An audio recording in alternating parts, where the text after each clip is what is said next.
Hermano Mayor. Hermano Mayor. Eto, para bongga kayo ha, dapat bongga rin ang inyong gown. Hindi naman kailangan gumastos ng malaki para rito.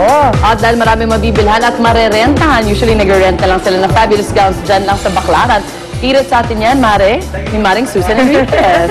Good morning! Maring Su to Maring Su. Hi! Good morning mga mari ko. Eto, no, ngayon na panahon na ng Santa Cruzan, yung mga sagala, syempre, mga Flores de Mayo. At dahil nga ho, yung iba gustong-gusto sumali dyan pero parang kinakapos sa budget. Ang isa sa mga pwede niyong puntahan ay yung mga lugar na nagbebenta ng mga murang gown. Ayan, yung mga gagamitin nyo sa Santa Cruzan. At yan po ay dito sa Baclaran.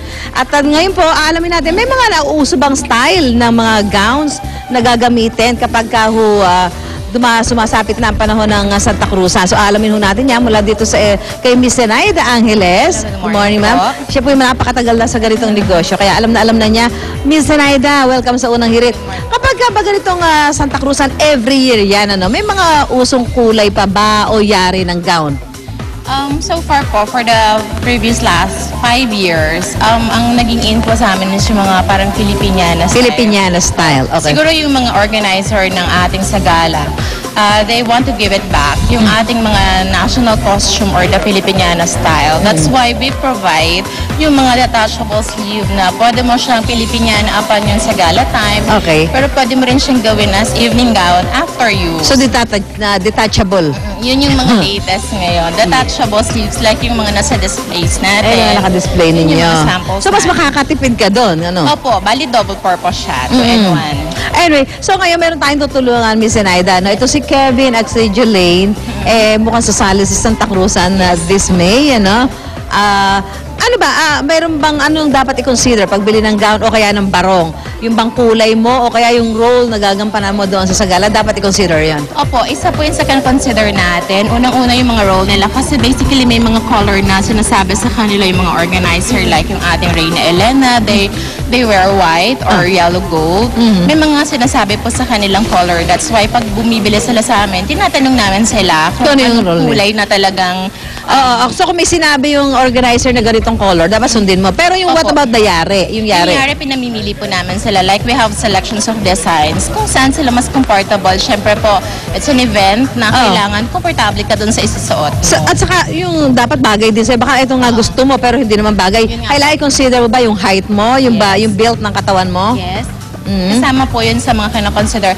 At saka, usually, tinatanong namin yung magsusuot. Kasi sila yung magsusuot eh. So, pag gusto mo yung susuot mo, magiging maganda yung projection. Like yung sinusuot niya ngayon, yan yung pinaka-latest namin na sinamay or the raffia style. Na pwede mo siyang i-detach ito. Natatanggal yan. Opo, ito Sige yung nga, mga tanggalin nga latest natin. namin na design na pwede mong tanggalin to. Pero since yun nga po yung ating Maria Clara, Pwede ba natin tanggalin? Opo, Pwede ba natin? pwede tanggalin. Paano po tinatanggalin? So ito suot nito si Jolaine, ito ho yung sinamay na detachable. So Ito ito, po yung pagka magsasagala siya, suot niya to. Pero pagka tapos na at gusto pa niya rumampa-rampa, so may may mga kasiya, pwede na, magiging gown na siya. Opo. So, bali double purpose talaga Yeah, siya. pwede rin ganyan na style mo. Isa lang yung isa lang. Usually magkano inaabot ng mga design ng May gown? style po talaga na ganyan eh, parang sided style. Na naka-implicate pa rin yung ating Filipiniana. At the same time, kinumbine with the modern style. Oo, so mga magkano inaabot ng pagka dito magpapa-customize sa inyo, oo. Let's say yung mga ganyang raffia natin or sinamay, since yun yung pinaka-latest natin, as low as 6,500. Ayan na siya. Meron na. Oo. Pero Okay. meron pa po kaming mga cheapest dyan. Mas mura tayong pa. material. Opo, merong mga glitters, merong mga two-tone, merong mga metallic. So maraming klase po yung mga Kung ikaw pamimiliin, Miss Zenaida, mas makakatipid kung magre-renta ka o magpapatahi ka? Kasi sa amin po, napaka-reasonable yung presyo na para ka na lang din nag-rent. Okay. So kung kami po ang tatanungin nyo, napaka-mura na ng presyo namin since sarili namin gawa. Ano ba disadvantage kung magre-rent ka? Kasi kung mag-rent ka, minsan pag na-damage mo, Babayaran halos mo pa. double pay eh. Unlike niyan, side na talaga. Tsaka mas marami pang magagamit mo kung after niyan, may mga evening event, pwede mo pa siyang magamit. So ang presyo ng renta at pagbili sa inyo ay halos pareho? parehas lang po. Pag-aari mo na. Yun na. Okay. So mami, babalikan ho natin ito si Kevin at Jolaine dahil ito yung mga napili nito si Kevin. Ito, anong klase ba yung barong na suot niya? Yung klase ng barong niya, it's a painting pinya. Painting, oh. Which is, Marap ka sa camera para nakikita and nila. Ayan. din namin na may mga leaves and mga bamboo style siya para talagang national yung dating. So, uso din ito. Apo. Okay. So, mamaya alamin natin kung alin ang mga accessories. No, may mga accessories pa dapat gamitin yung mga sumasali sa mga sagala. Sa mga Santa Cruzan, si Kevin at Jolene pa rin ang tutulungan ni Miss Zenaida sa pagpili ng mga accessories. Kaya tutok lang ho kayo, lalong-lalo na yung mga gusto sumali sa sagala, dapat kumalaman ninyo yung mga dapat ninyong gawin kapag kayo sasali sa Santa Cruzan. Pagbabalik po ng Back to Studio.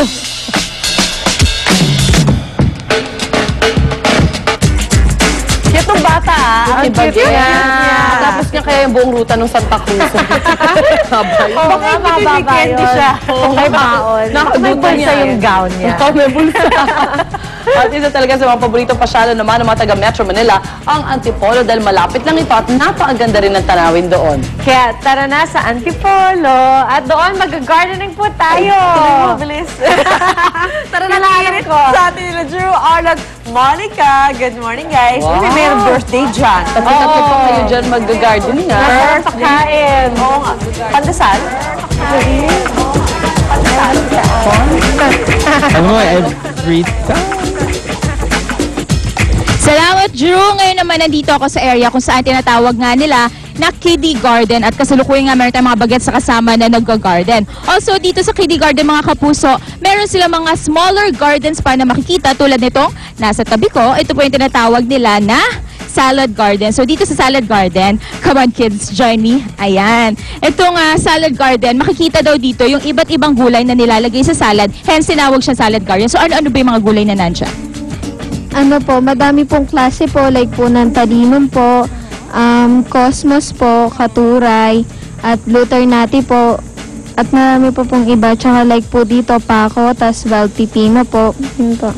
Ayun, ang dami pala talaga. At saka ang kagandahan dyan, tulad ng sinabi kanina ni Drew, very organic yung mga gulay na nakalagay nga dito sa ating salad garden. Thank you so much, kids. And dito naman sa bandang kaliwa ko, meron pa silang isang garden dito na tinatawag naman nila na tea garden kung saan may tanglad na ginagamit or tinatanim para gawing tea. So ito bang hawak ninyo ay gawa na tea? Yes, ma'am.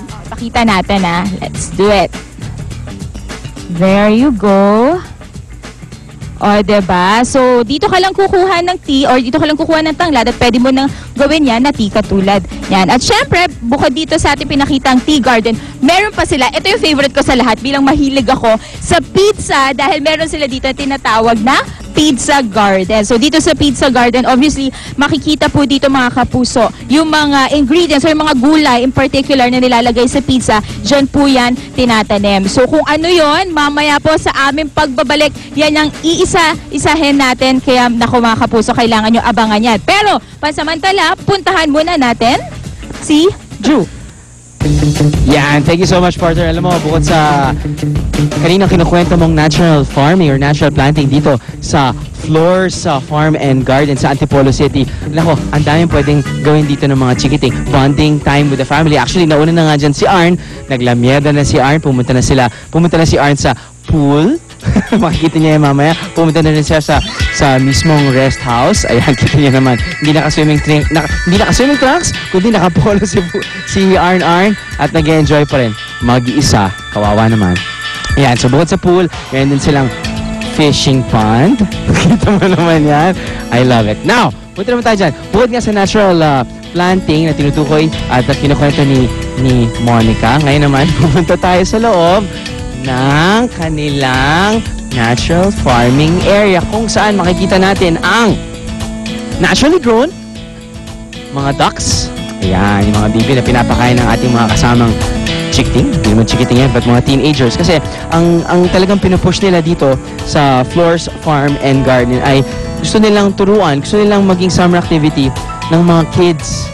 Ang, I guess, kaalaman tungkol sa natural process or natural way of farming and planting. Kaya ngayon, kakausap tayo ng isang bata tungkol sa pagpalaki naturally ng mga baboy. Katulad na ng 3 little pigs na kasama natin dito. Ito yung mga potbelly pigs. At kasama natin dito si, ano pangalan bro?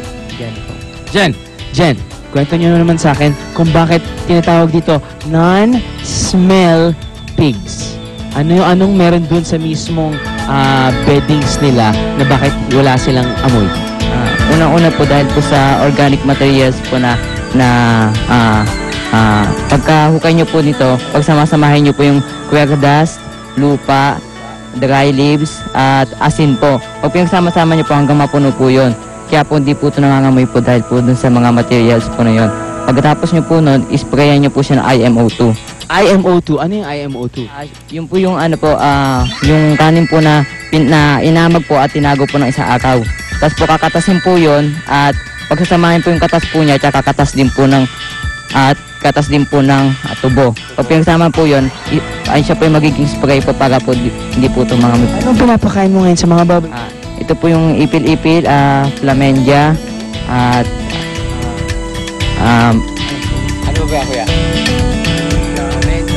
At saka ransoni, saka okay lang yan, basta madami tayo pinapakain sa kanila and lahat po yan ay organic. Sa aming pagbalik po, nako, na marami pa nating ililibot ang organic, naturally grown, naturally farmed Flores Farm and Garden dito sa Barangay San Jose, Antipolo City. Back to studio. Mwah! Thank you, Drew!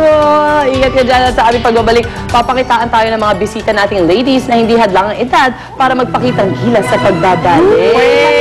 Pwede pa tayo. Yes, really. Sila po ating lady ballerinas na yakang-yakang pa rin ang voice and posture na kailangan para sa pagbaballet kahit sila ay 40 and above na. Pwede ta. Teka, mas bata pa naman tayo. wala Pero pa tayo. pwede pa rin tayo, in other words. Pwede. So, wala sa edad yan.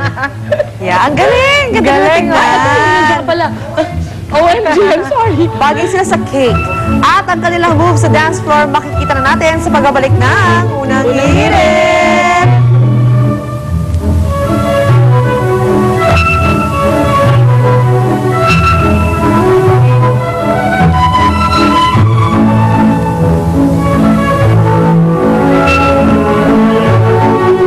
Ang mas maganang pagsalubong sa inyong umaga ay hatid ng unang hirit at Select Toyo. Tonton Gutierrez talks about men's health. For men my age, di lang pangangatawan ang dapat inaalagaan. To be truly healthy, kailangan tutok ka rin sa panloob na kalusugan.